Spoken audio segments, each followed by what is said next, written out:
Começamos mais um Em Pauta, aqui uma edição produzida em parceria pela TV Unesp, a TV Câmara de Botucatu e TV e Rádio Câmara de Bauru. Um programa que discute temas de relevância para a população com enfoque regional. Neste programa vamos falar sobre segurança de dados, partindo do tema bem em alta, que é a Lei Geral de Proteção de Dados, a LGPD, e também golpes virtuais. Para discutir esses temas estão aqui conosco o advogado e DPO Leonardo Góes de Almeida, especialista em Direito Digital e mestre em Ciência Jurídica pela Unesp, e Fábio Cardoso, mestre em Mídia e Tecnologia pela Unesp, doutorando no mesmo segmento. A gente agradece ao Leonardo e ao Fábio por atenderem o nosso convite. Obrigado, Fábio. Obrigado, Leonardo, por estarem conosco. Vamos começar o nosso bate-papo, então. Bom, eu ia sugerir nesse ponto de partida para os dois professores nossos convidados que a proteção de chamados bens materiais que está na rotina de todos, nas empresas, na vida pessoal de cada um, dentro das casas do cidadão contemporâneo, ela envolve uma quantidade gigantesca de dados, informações e acessos, inclusive os chamados dados pessoais sensíveis. Mas este é um segmento que é controlado por grandes, globais, no mundo todo. Qual o panorama que vocês veem no atual sistema de controle de dados pela internet e do monitoramento de acessos a essas informações pelas grandes que atuam de forma global nesse setor? Bem, o que você disse mesmo, hoje há uma concentração desses dados e informações na mão de poucos, né? Então a gente tem os grandes players do mercado hoje, que são os grandes do Vale do Silício, né? Então aqui no Brasil, por exemplo, você vai ter duas das grandes, como a Google, o Facebook, detendo aí dados e informações de praticamente 70% a 80% da população brasileira, assim, utilizada em larga escala, né? Conforme você bem pontuou, temos os dados pessoais, aqueles que identificam o indivíduo, mas temos também esses dados pessoais sensíveis que podem segmentar em grupos de modo a criar algum tipo de discriminação também. Então, atualmente, né, a gente tem aí, estamos próximos da vigência das sanções administrativas da Autoridade Nacional de Proteção de Dados, que é a ANPD aqui no Brasil. A lei está em vigor, mas as sanções administrativas começam a decorrer agora, e isso é fruto de uma tendência mundial. Por exemplo, a nossa LGPD ela é baseada na GDPR, que é a legislação correlata europeia. Então já há uma preocupação não só do legislador pátrio, mas do planeta inteiro, né, em preservar esses dados, em coibir a utilização desses dados de maneira equivocada. Então, conforme vários estudiosos vêm dizendo, eu sei que isso é um pouco batido, mas é sempre bom lembrar que os dados são o petróleo da atualidade. Então, merece aí uma tutela especial por parte do Estado. Bem na linha do que o Leonardo falou da questão, achei fantástico essa afirmação de que os dados são o petróleo do século XXI, vamos dizer assim. Essa preocupação dos legisladores, principalmente americanos e europeus, essa cultura está chegando no Brasil agora com a LGPD, de fazer as pessoas terem a consciência da quantidade de dados que nós compartilhamos em todas as interações que nós fazemos na internet. É um desafio, acredito, aqui no Brasil, para que a gente consiga conscientizar as pessoas, para elas entenderem o fato de que quando ela usa um serviço e ela não paga por ele, na realidade ela está pagando isso de outra maneira, ela está pagando isso com os dados dela, e que esses dados são deveras importantes para que essas empresas mantenham um ecossistema de venda, de anúncios. Todo mundo aqui deve estar acostumado a pesquisar um tênis numa loja de tênis e depois acabar tendo anúncios de tênis bombardeados em todas as redes sociais e sites que você visita depois. Essa troca de dados, ela só é possível porque os sites guardam uma quantidade de dados enorme, muitos dados que eles nem sabem que a gente tem. Se você for pesquisar uma base de dados de Big Data, por exemplo, do Google, ou de alguma outra empresa, do Google nunca vazou, mas outra empresa que tenha vazado e a gente tem acesso, que é um hacker, investigou, tem dados lá que você nunca imaginou, associações de Big Data que são feitas, que conseguem adivinhar preferências que você tem, que você talvez nem soubesse, seja um exagero, mas que você não se deu conta que as pessoas sabem. Então, essa cultura de, é grátis, o pessoal usa o Facebook e nunca parou para pensar que o Facebook está lucrando muito com aquilo que você digita, com aquilo que você escreve, com os dados que você fornece, direta e indiretamente. Essa preocupação que originou a LGPD talvez seja o maior desafio que a gente tem, que é fazer as pessoas se conscientizarem que esses dados estão sendo usados, que ficou tão arraigado na nossa cultura de que, beleza, eu vou lá no Facebook, vou fazer um postzinho lá, eu vou falar com as pessoas e tal, e não entende o ecossistema que está se formando por trás, aquele monte de dados que vão ser usados, inclusive até para questões políticas. Por exemplo, lá nos Estados Unidos a gente teve muitos problemas com a eleição do Trump e o uso desses dados pela Cambridge Analytica, né? É uma questão muito sensível, para não me alongar muito nesse comentário que a gente vai discutir depois no restante do programa, mas essa conscientização eu acho que é o principal desafio. Essas falas iniciais já mostraram bem a importância dos dados pessoais hoje em dia, o valor desses dados pessoais no ambiente virtual, que é tão forte, né, nos dias de hoje. E, Fábio, eu queria saber de você, porque muitos indicadores e muitas pesquisas mostram que a maioria de invasões de sistemas, vazamentos, né, está associada à falha humana ao utilizar a rede e não em falhas necessariamente do sistema. Então, o que dá para fazer para melhorar a segurança desse ambiente virtual, a segurança no uso das tecnologias? Carolina, eu acho que primeiro a conscientização. Vou bater muito nessa tecla. As pessoas precisam entender que os dados delas valem, que não podem ser colocados em qualquer lugar e que as pessoas têm que ter cuidado com essas informações. De fato, acho que o uso desse termo falha humana é interessante, porque a falha humana nem sempre é da pessoa que está lá na frente do computador fazendo uma inscrição num site, por exemplo, e dando seus dados. Ela pode ter sido do programador que fez aquele site e não fez ele de maneira correta. Não se conta como um sistema em si, porque existem mecanismos de dados de controle de dados que permitem que isso não aconteça. Mas a maioria das falhas, em absoluto, são das pessoas que não prestam atenção naquilo que elas estão fazendo. Mas eu acredito, pessoalmente, que isso é uma questão cultural. A gente não tem essa noção de quanto que esses dados valem e de que maneira que isso pode ser afetado. Então, para melhorar isso, eu acredito que a primeira coisa é conscientização. Campanha, explicar para as pessoas que os dados são importantes, mas aí, por opinião pessoal. Mesmo assim, eu acredito que a gente não vai conseguir alcançar um índice muito alto desse tipo de conscientização num país onde a gente tem muitas pessoas que são analfabetas funcionais, tem dificuldades para acesso à tecnologia, porque é diferente você fazer isso num dispositivo com internet lenta, internet rápida. Internet lenta, às vezes você quer digitar rápido para resolver um problema e não presta atenção naquilo que você está colocando. Então, 2 pilares, conscientização e um trabalho governamental forte. A LGPD é uma iniciativa que eu acredito que seja nessa linha, de coibir, de forçar as empresas a terem mais segurança e cuidarem dos dados para que isso não cause um problema futuro para o usuário que está usando aquilo lá. Léo, para aproveitar um pouco esse debate, que vamos chamar um colega da nossa participação tríplice aqui no Em Pauta, que é o jornalista Júlio Penariol, da TV Unesp. Ele tem uma abordagem relacionada a esse tema que o Fábio comentou para a gente poder continuar. Vamos ouvir.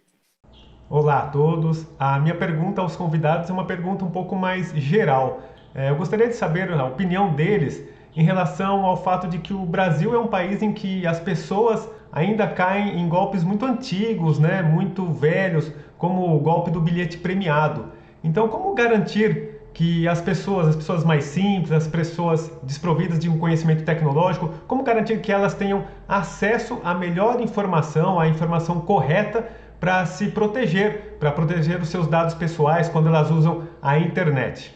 Então, Leonardo, a gente voltou aqui com a contribuição do Júlio, da TV Unesp, está na área de estudo sua, inclusive, a questão da educação mencionada pelo Fábio, através da simbologia, que não é nada simbólico da conscientização, onde a gente precisa avançar nessa trilha aí. Bem colocado aí pelo professor, inclusive isso vem permeando meus estudos, a minha dissertação de mestrado na UEMP foi em cima disso, a inclusão digital como direito fundamental não expresso, porque não tem como você dizer hoje em exercício pleno da cidadania dissociado dos meios digitais, é praticamente impossível, né?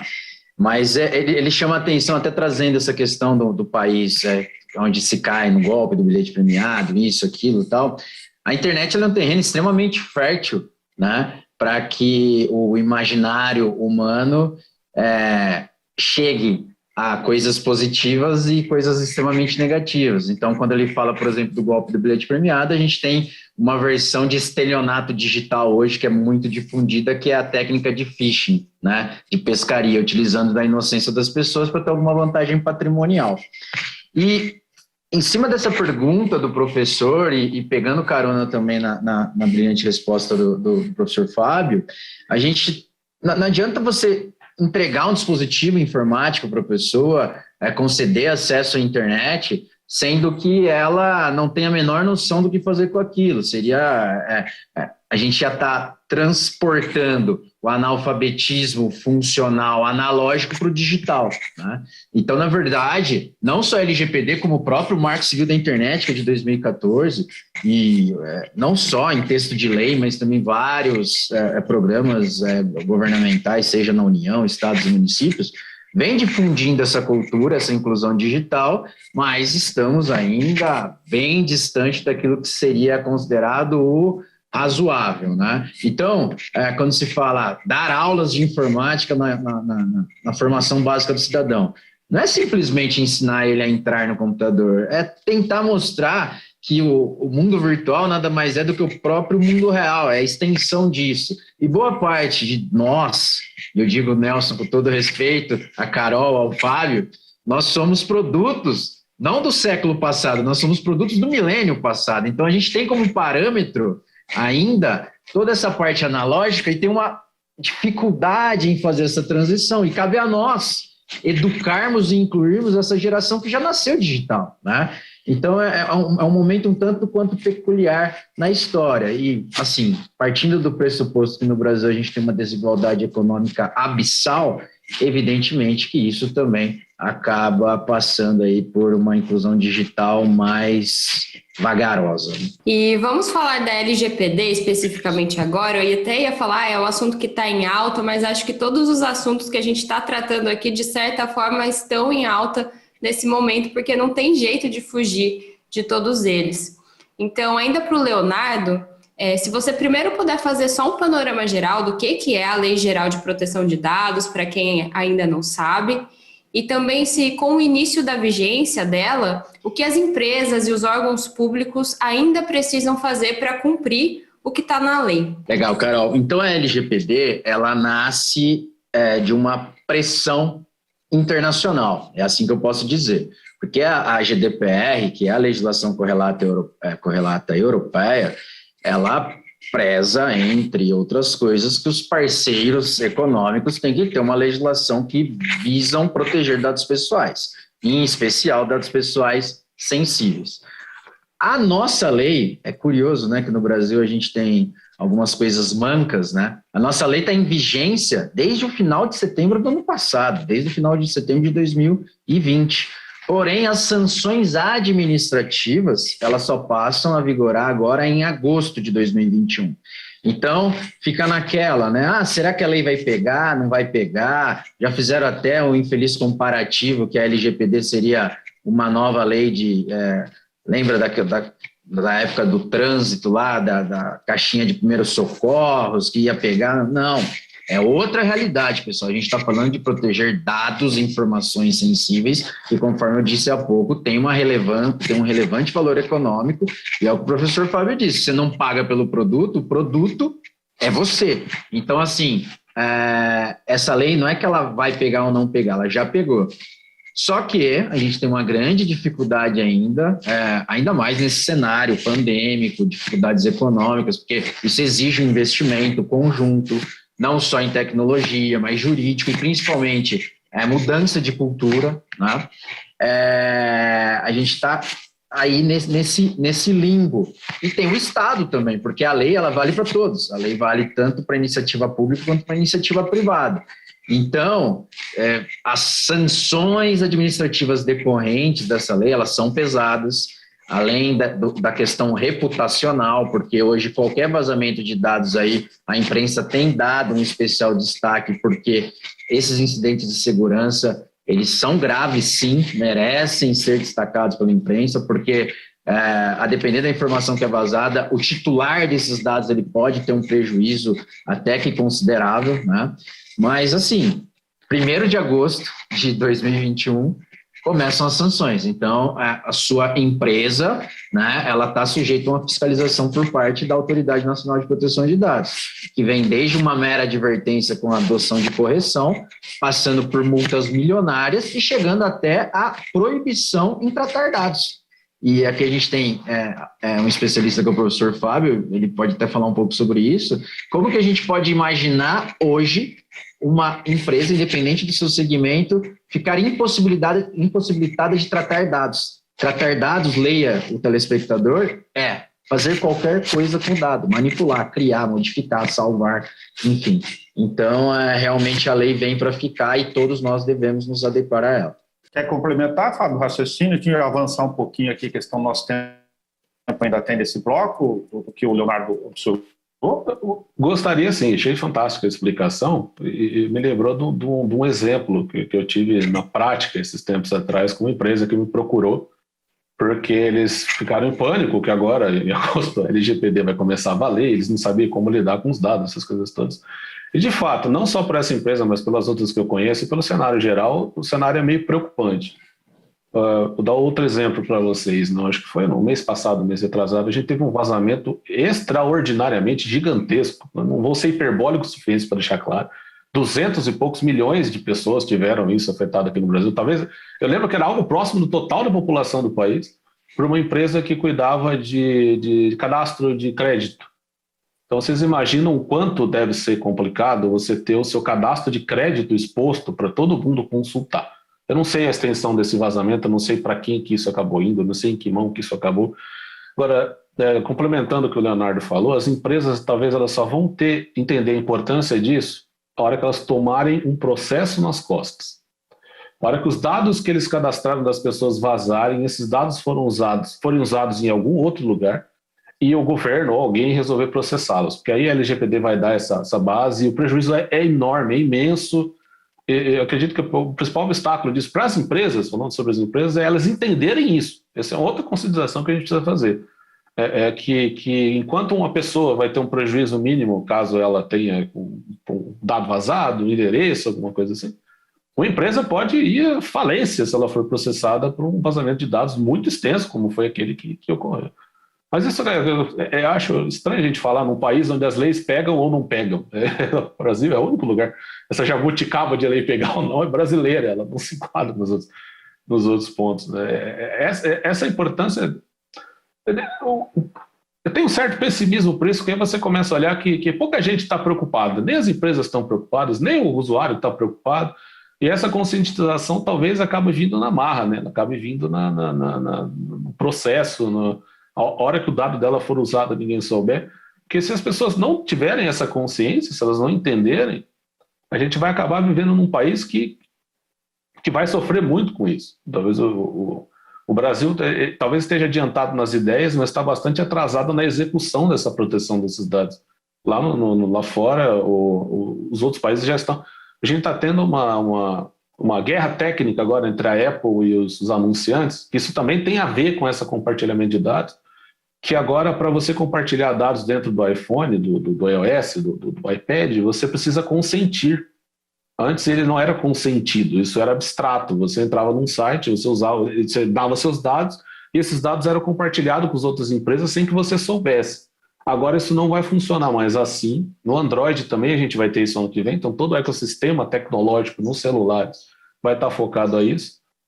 E no Brasil isso ainda não se discute, a gente não parou para pensar ainda no qual é a repercussão que isso vai ter. A gente vai ter uma mudança no cenário muito significativa em 2022, acredito, no Brasil, talvez um choque para muita gente, sobre como essas implicações da LGPD dentro da nossa vida cotidiana vão influenciar. Eu ia só complementar com a questão do raciocínio seguinte aqui, para a gente sair para um outro horizonte, começar por você mesmo, Fábio, em relação à questão desses protocolos de segurança, como técnico, estudioso, já que a gente está engatinhando, aliás, com ajuste temporal. Nós estamos falando aqui na gravação com a Carol, no ambiente já de agosto, para quem vai nos assistir ao longo do tempo, não ficar demarcado com o 1º de agosto a vigência da lei na cabeça aqui. Ou seja, estamos lidando com a LGPD plena, com a aplicação das sanções teoricamente. Pensando nisso, olhando do ponto de vista de empresa, lembrando que o Brasil pejotizou muito mais as relações de trabalho recentemente, em nível de escala de milhares. Se essas pessoas estão muito preocupadas ainda, desculpe a linguagem simplista aqui, eu instalei um cookie aqui para o aceito do outro lado e está tudo resolvido. Não está muito simplista essa preocupação? Extremamente, né? Então você tocou no ponto nevrálgico aí da situação. Terceirização é um problema sério, mais sério do que talvez você tenha tocado nesse assunto, porque quando você bota alguém que você não tem vínculo dentro de uma empresa para cuidar dos seus dados, são duas entidades que já estão tendo acesso aos dados, ao invés de uma só. E já tem esse problema. Então, você já tem um dos pilares da LGPD é você manter esses dados dentro de uma cerca artificial, que a gente chama de fence, para não usar um termo em inglês, que é você colocar isso dentro de um jeito onde ele seja criptografado, ele seja impossível que uma pessoa, caso ela consiga acesso, ela consiga ver. Tem todo um trabalho técnico específico dentro disso. E quando você abre isso para mais pessoas, você tem uma brecha de segurança. Você também tem uma brecha de segurança quando você deixa várias pessoas da sua empresa terem acesso a dados que elas não deveriam ter. Você também tem uma brecha de segurança quando você resolve, por exemplo, hospedar o seu site, os seus dados, e uma empresa que não tem um compliance de segurança adequado também. Isso é questão técnica, cara. Tem códigos, tem dados, tem especificações que você precisa seguir, que o pessoal não segue aqui no Brasil, porque é caro. É mais caro você hospedar dados de maneira segura do que você hospedar dados de maneira convencional, vamos dizer assim. O próprio profissional, o Leonardo pode falar maior do que isso, porque ele é um profissional que atua diretamente na área, mas ele agrega um custo a mais. Você precisa contratar um profissional de dados, que é deveras importante. Eu recomendaria que todas as empresas que tivessem uma certa consciência contratassem um profissional para fazer uma análise, para verificar essa questão interna dentro da empresa, para ajustar esse banco de dados, principalmente as regras novas da LGPD. Então, você tem custos que as empresas vão ter que arcar, você tem filosofia de uso desses dados internos dentro da empresa que a empresa vai ter que ter. O cookie é o menor dos problemas. Parece que o pessoal achou que botando aquele avisinho lá e a pessoa apertando, ela está lá. Aquilo é uma teórica possibilidade para que o usuário entenda que aqueles dados estão sendo gravados. Mas eu acho isso uma utopia, porque todo mundo sabe disso. Todo mundo entende que aquele cookie já estava lá. Essa consciência ela é meio abstrata. Mas alguém lê política de privacidade, por exemplo, que é importantíssimo no caso da LGPD? Ninguém lê, ninguém sabe o que os caras vão fazer com os seus dados. Esse é muito complicado para a empresa, principalmente, porque o usuário não vai ter uma pena tão grande caso ocorra algum problema com ele. Vai ter um dado vazado. Às vezes acontece do pessoal, falando uns golpes mais complexos, invasão de cartão de crédito, o pessoal tendo problemas bancários, vários amigos meus tiveram os problemas nesse sistema. Mas o prejuízo é menor perto de uma empresa tomando uma multa de milhões de reais, dependendo do que acontecer, porque ela deixou um terceirizado, por exemplo, acessar um dado que não poderia e ele acabou vazando isso ou perdendo isso de alguma maneira. Em cima, então, do que o professor Fábio mencionou, é interessante porque por muito, muito tempo ficou essa noção, o perdão da expressão, o rapaz da TI, né? Tem a empresa tal, ele que faz isso, faz aquilo. E a LGPD, ela sepulta algo que já era óbvio, que a responsabilidade é da empresa, a responsabilidade é do ente público, a responsabilidade é daquilo que a LGPD chama de controlador. O controlador, ele tem total responsabilidade sobre o ciclo de vida dos dados que estão sendo tratados por ele. Então, o titular que tiver o seu dado tratado de maneira distinta daquela que seja obtida pelo seu respectivo consentimento, ou que englobe uma das hipóteses de tratamento que a lei traz, exemplificando aqui, se tem um legítimo interesse por parte da empresa, você está cumprindo uma obrigação legal, alguma obrigação contratual, ordem judicial, proteção ao crédito. Existem situações em que a lei autoriza que você trate os dados independentemente do consentimento do titular. Mas Se está fora disso e acontece algum problema, a responsabilidade é do controlador, mesmo que, e agora tem nome esse terceiro, que é o operador, mesmo que o operador tenha feito tenha causado o efetivo prejuízo. Então, até mesmo essa sintonia entre o principal, que é o controlador, a empresa, com seus até então terceiros prestadores de serviços, que são os operadores que tratam esses dados pessoais, e principalmente os dados pessoais sensíveis, vai ter que ser revisto. Cláusulas específicas quanto à LGPD estão sendo embutidas nessa relação. Além, é claro que, conforme o professor Fábio disse, é uma questão de investimento. Praticamente toda a documentação da empresa que verse sobre dados, ela vai ter que passar por uma update, né? Ela vai ter que ser atualizada. Tá? Então, é muito interessante isso. O Brasil, infelizmente, não tem essa cultura com relação à proteção de dados, e eu vou aqui, eu vou votar com o relator, o professor Fábio, que o pessoal só vai começar a investir a partir do momento em que ter demandas judiciais, porque no Brasil, infelizmente, só se conscientiza quando pega no bolso. Legal. Bom, a gente está conversando aqui no Em Pauta sobre a questão de segurança de dados. A gente faz uma pequena pausa no nosso bate-papo. Vou voltar em seguida para conversar sobre o mercado de trabalho, ver as questões atuais desse segmento que é dinâmico todo dia e também ver as vertentes de pesquisa com o professor Fábio para a gente poder colocar aqui na roda da nossa conversa. Voltamos já já.